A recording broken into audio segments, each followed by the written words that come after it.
Something I've been thinking about: orientation. As some of you know, I've been working on two book manuscripts, Elegant Transitions and The Seven Layers of Manifestation. Today, I would like to share a brief reflection on the second manuscript. Its full title is The Seven Layers of Manifestation, Consciousness, Creation, and the Future of Being.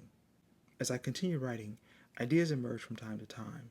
Over the past few months, one word has taken on increasing significance, not only within the manuscript itself, but throughout the larger ecosystem of ideas of which the book is just one part. That word is orientation. Now, what do I mean by that? Simply put, orientation is the framework through which we understand ourselves, the world we inhabit, and even the universe itself. It is the lens through which we perceive reality before we ever act within it. Our orientation shapes what we notice, what we value, the questions we ask, and ultimately, the decisions we make. When I observe people going about their lives, I often find myself looking beneath the surface, beyond the actions, the habits, the successes, and even the failures.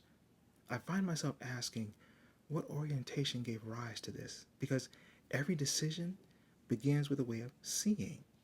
Every outcome is preceded by an interpretation, just as everything humans invent began as an idea. So every life is, in some measure, an expression of orientation. This is why, if we genuinely desire to become different from who we are today, one of the most worthwhile places to begin is by examining the assumptions from which we are living. Perhaps it is not simply our behavior that requires changing. Perhaps it is the orientation that gives rise to that behavior.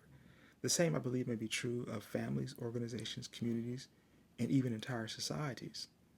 If our orientation changes, what becomes possible may change as well. That possibility has become one of the central themes of the seven layers of manifestation. So, the next time you find yourself reflecting on life, pause for a moment and ask a fundamental question: what orientation is producing the reality I'm experiencing? You may find that changing your world begins with changing the way you see it. Sit with that.